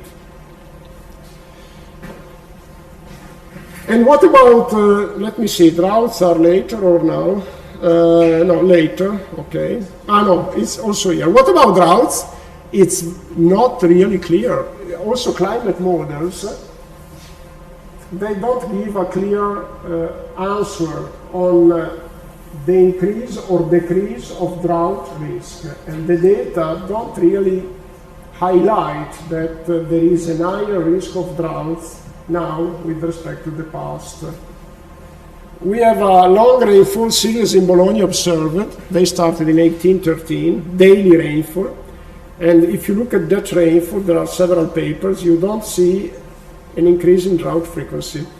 Or in the 19th century, they had more droughts than in the past 70 years.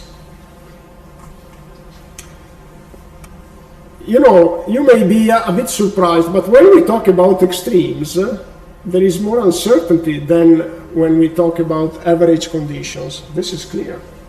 Okay? It's very clear, because extremes are rare, are very infrequent, so we don't have many observations. Average conditions are very frequent.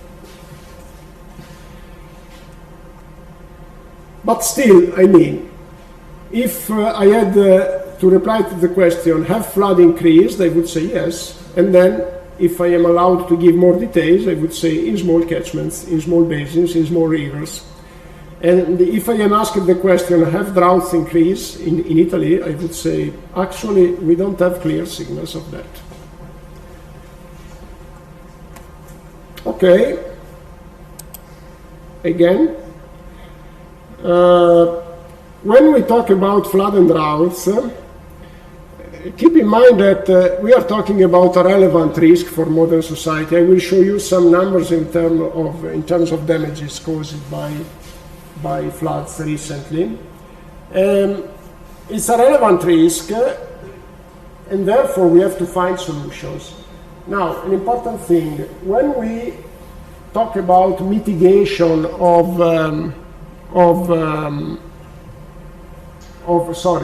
mitigation of climate risks associated to climate change, we have two categories of solutions. One is mitigation, decarbonization. And the big issue is that we don't know the time scale. So the question, let's suppose that we bring down all the emissions to zero now, which is impossible, but let's suppose that we can do that. When do we see the results? This is still an open question. And it's a longer time scale to see the benefit. There is a second category. It's climate change adaptation. This is a typical task of an engineer. We accept climate change and we adapt to it. And it is reasonable because if you think at the past, we had climate change, medieval warm period, little ice age, people adapted. It is a bit more difficult today because the human society is became more complex. It's a complex system, and the complexity increased a lot. And this is something that indeed makes adaptation more difficult with respect to the past. But adaptation is a solution. And the big question is, for instance, improving the healthcare system is an adaptation, or building levees around rivers, heightening the levees, it's a solution. The big question is that resources are not unlimited, and therefore we have to select priorities. What is the priority to mitigation? What is the priority for adaptation? This is the big political question. Should we forget mitigation? Decarbonization, should we wait, should we target it in a longer time scale, not by 2050, but by 2100, when, for instance, we will be able to take advantage from nuclear fusion, maybe? And then, should we concentrate resources on adaptation? These are big political questions.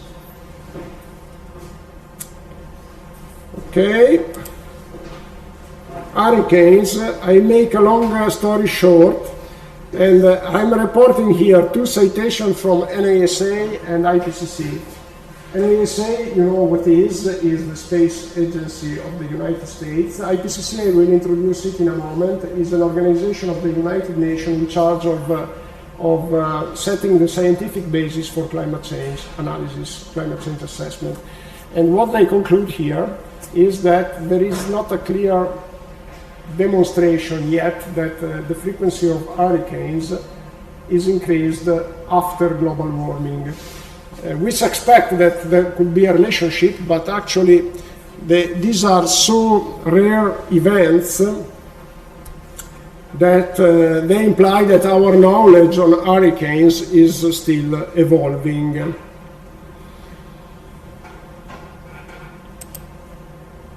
Sea level rise, we already discussed it. Okay, so it's one thing that I want to add is what is the implication in terms of risk of sea level rise? We already discussed the numbers, 20 centimeters, so we are not repeating them here.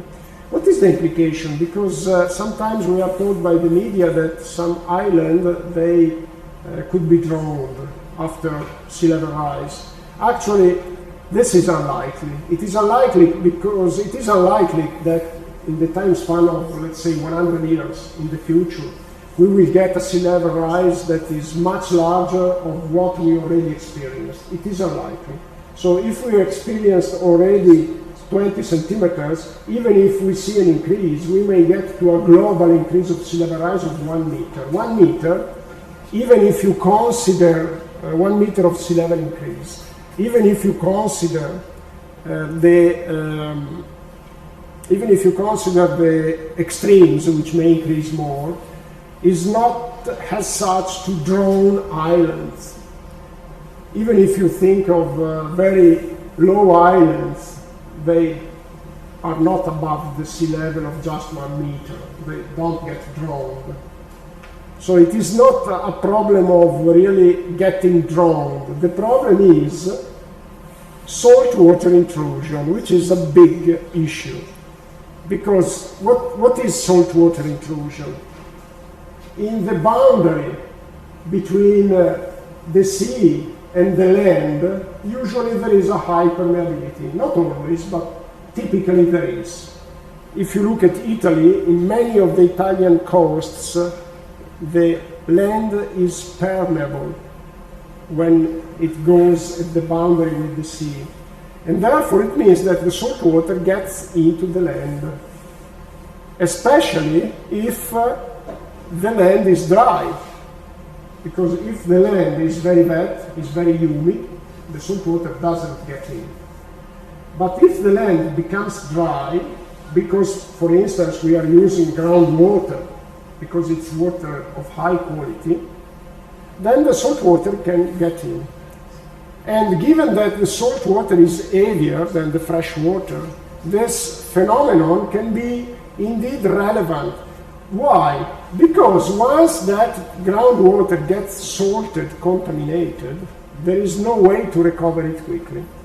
And therefore there are many coastal areas that they are relying on groundwater to take fresh water to, of course, to survive. And with a sea level rise of even 10 centimeters, this means that a lot of groundwater becomes submersible. So this is a huge implication of sea level rise. And this is something that, strange enough, the media don't say, or they say only to, in very focused channels. Otherwise they see people will be drowned. Because the message, I think, it's clearer, you know, the risk is clearer. But on the other hand, it's also another example of an alarmism that could be too much. Okay, good. Positive impacts, we know why they are important. They are an opportunity. You see a list, and let me just mention one thing that is not listed here. There have been studies demonstrating that the quality of the French wine is increased after global warming. You understand why? Because the sugar content of the grapes is increased. Higher temperature, more sugar into the grapes. And in any case, a more favorable climate, because it rains, the number of rain days is indeed decreased in many areas, and therefore there is more sun, there is a warmer air, and also there are several other benefits, like the northeast passage that may become navigable. Northeast, yeah, it's northeast,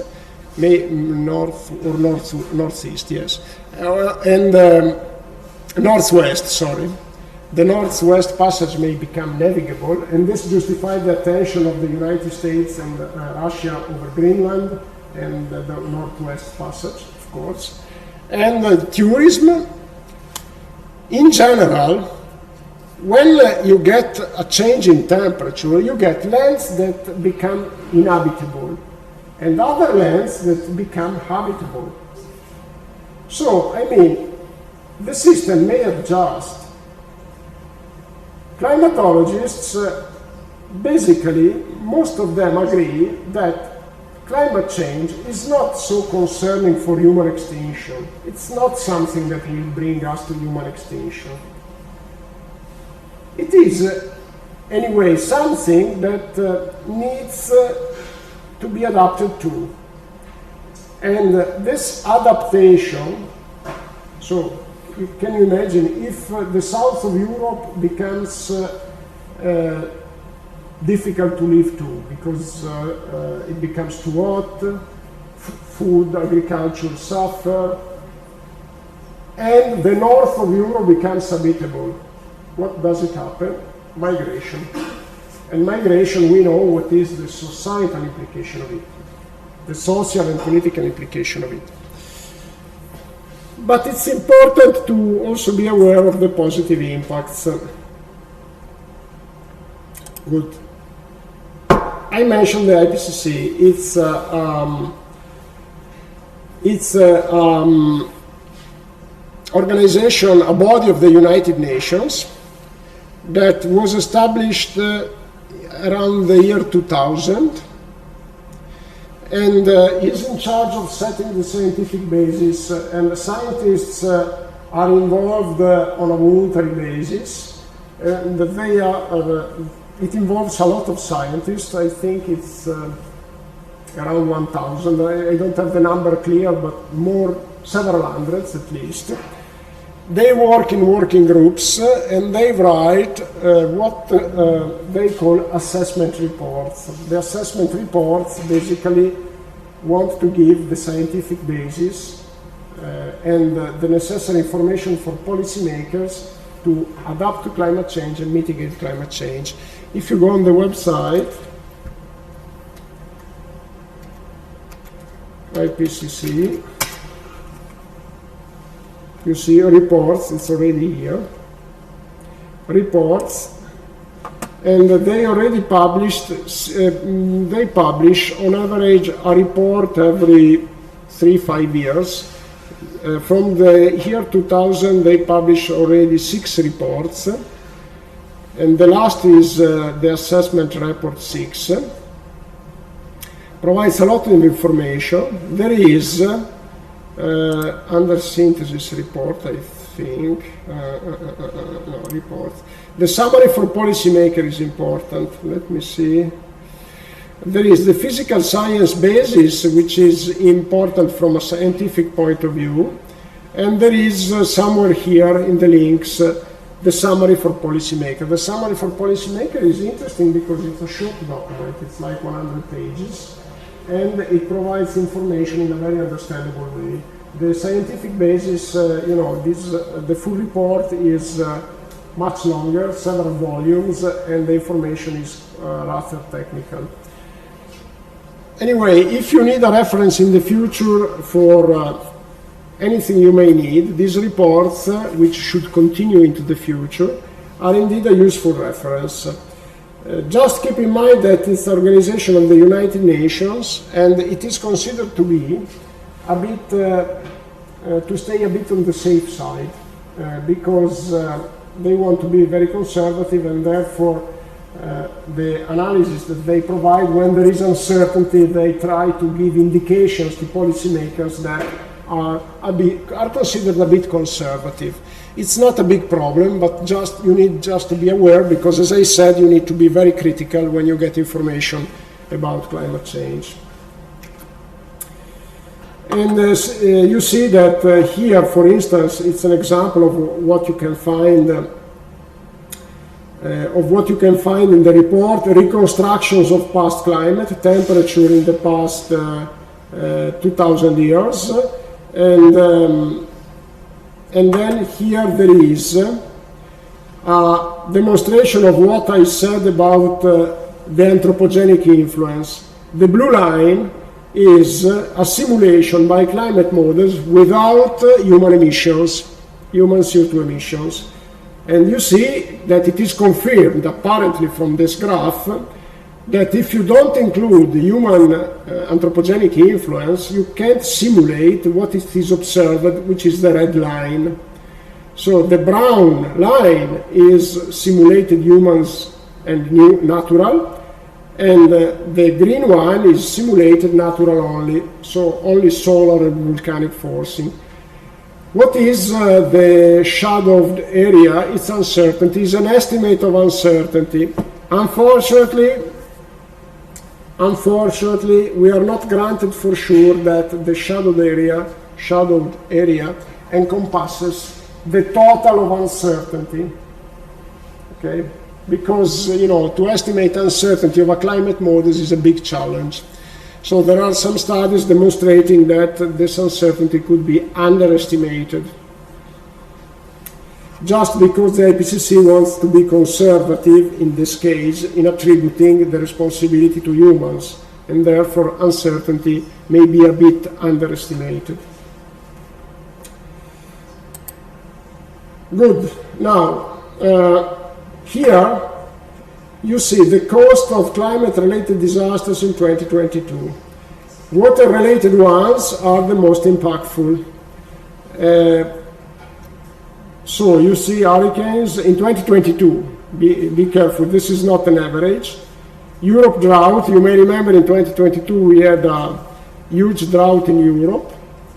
China floods, China drought, East Australia flood. China is very big, so don't be surprised if in the same year they got flooded and affected by droughts. East Australia floods, Pakistan floods. Basically, you see that we talk almost always about floods and droughts. So water is indeed the vector of the impact of climate change on human society. So, another question, I think it's the last one. Is the frequency of floods increased at the global level? Yes, it is increased, but still not clear what the drivers are. No, it's not increased. Yes, it is increased. Yes, it is increased for the effect of land use change. And the correct answer is the first one, of course. There are several drivers, and one was listed there. Land use change is another possible driver for floods.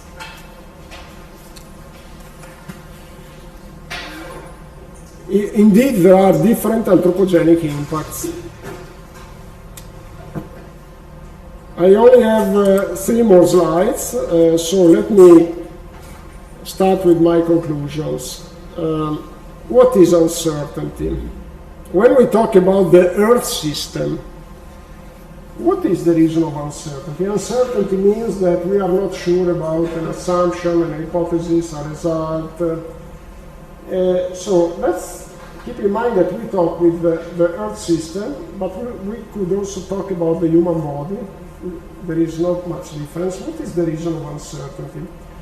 So some people say uncertainty is originated by the fact that our models are imperfect. So we have a model for the Earth system, we have a model for describing the spread of a disease. The model may be analytical, but may also be an empirical model. And the model is imperfect, and therefore the result is uncertain. So I have a treatment that I identified with some uncertainty. I'm not sure it gives good results. Same thing for predicting a flood. The model is uncertain. Other people say the measures that we use to drive our models are uncertain. So CO2 emissions, how can I measure them? So it's the data that are uncertain, not the models, or maybe both of them. Some other people say it's the numerical computation that introduces uncertainty. Today, most of the models are complicated. They cannot be solved analytically. We use supercomputers. But we know that computers have some uncertainty, and which becomes relevant when there are several computations that are done in sequence. So some people say numerical approximation is the reason of uncertainty. Yes, it is true that there are several sources of uncertainty. It is true that sometimes we cannot distinguish between them. And therefore, it means that if there are several sources of uncertainty, that when you get an uncertainty estimate, typically, it's not clear how it was obtained. So the shaded areas that I showed earlier, how did they obtain them? My answer, probably by running different models. But by running different models, you don't get a full picture of uncertainty. What if all the models are wrong, which is possible? And it is not mentioned a relevant reason of uncertainty, which is the inherent uncertainty of the system. I mean, even if I got the perfect model, The perfect model needs, I'm referring now to my field, a perfect description of the geometry of the system. If I have a perfect model of a river, which by the way we don't have, but even if we had it, I have to fit the model with a perfect description of the system. And the perfect description of the geometry of the river is not possible, because it's not possible. We take a measure here and there. Or think about the underground. We cannot measure the composition, the permeability everywhere. So there is an inherent uncertainty, or uncertainty that cannot be eliminated, and this one is not taken into account frequently. This is the uncertainty that, for instance, causes the famous butterfly effect by Lorentz. He said, a flap of the wings of a butterfly in Japan may cause an hurricane in New York. Why? Because it's sensitivity to initial conditions. It's what is called chaos. Chaos is originated by a fully deterministic system which still we cannot predict.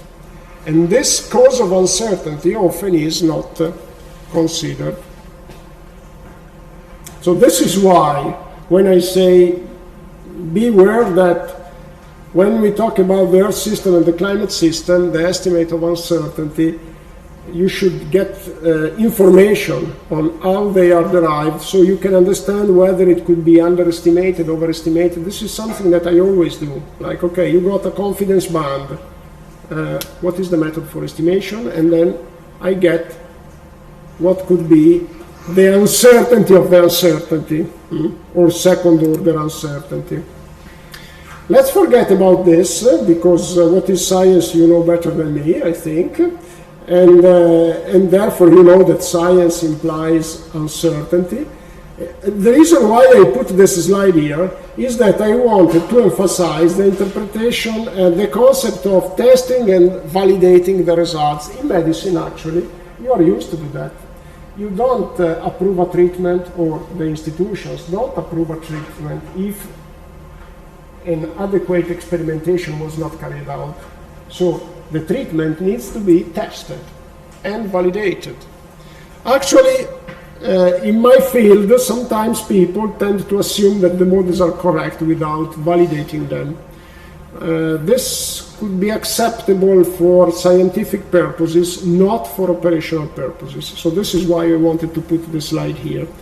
Try to understand if the models were validated. Do you get an output from a climate model? Has it been tested against observations? This is a question that you should care of. Okay, let me show you, and I conclude with this slide. And this is self-serving. This is one paper that I published a couple of years ago. And we wanted to analyze the 2022 drought over the Po River. It was an exceptional drought, and something that was never observed from 1800 in more than 200 years. So we wanted to try to understand the causes. What was the conclusion? The conclusion was that we look at precipitation, and along 200 years, if you look at the precipitation over the Po River, we didn't see many changes. But still, we have an increase in drought frequency.